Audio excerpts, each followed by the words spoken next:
Hey guys, I just wanted to talk about supply and demand today in property investing. My name's Thomas O'Regan and I'm a buyer's agent here in Australia. I help people invest in properties and I have a 9 property portfolio myself, which I built over a 3.5 year period. So, supply and demand, why does it matter? What's the point in understanding supply and demand if you're going to invest? Well, the point in understanding supply and demand is going to be the difference between your property increasing in price, or one of the differences that will affect your property's increase in price, and also its ability to get rented out quickly.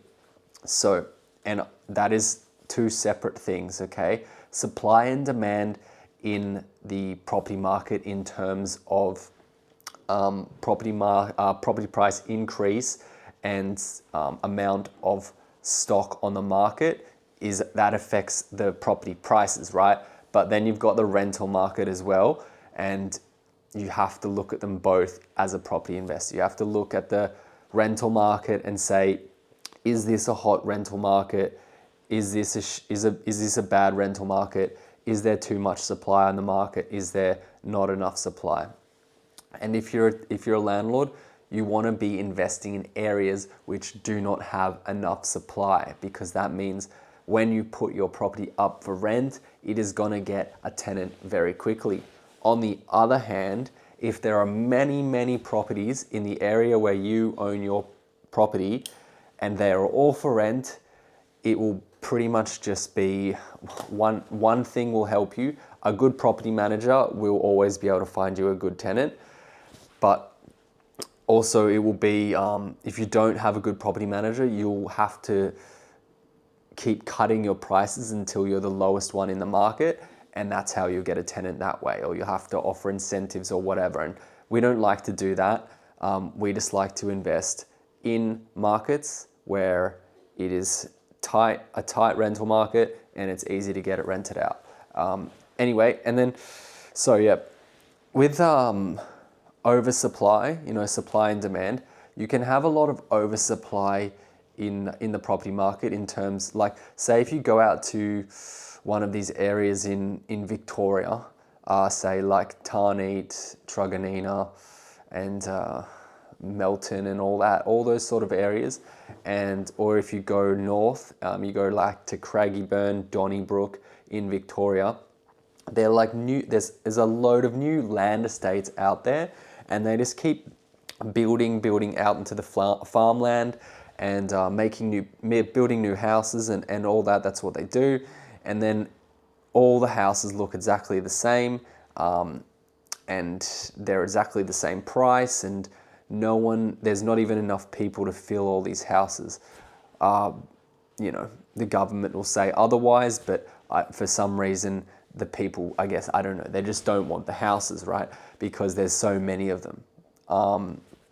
And what this creates is oversupply in the market, which means ultimately the property prices aren't increasing, right? There is no constriction on the supply in the marketplace in that area, and the property prices will not grow because they just pop up a new property down the road that looks exactly the same, and that's what happens. Basically, you have to, if you're investing in property, you just have to be very aware of the one of the factors that will impact the price is supply and demand.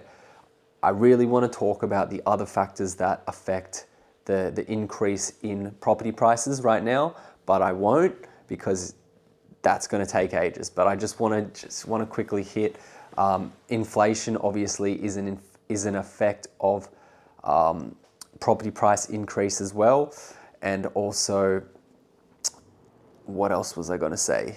So this is an interesting one, right? If you have an old house, and then you build a new house next to it, right?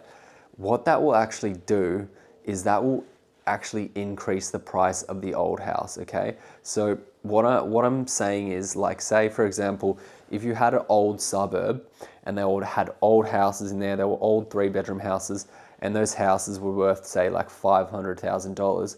But to build a new one, like minimum specs, like it's just basic, but it's a new one version of that house.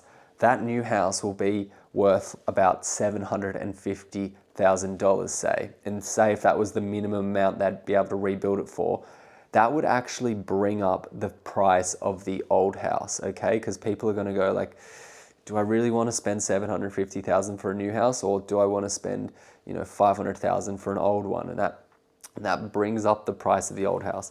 Anyway, I went on a bit of a tangent there, but yeah, just wanted to wrap it up. Supply and demand, keep that on your radar when you're investing.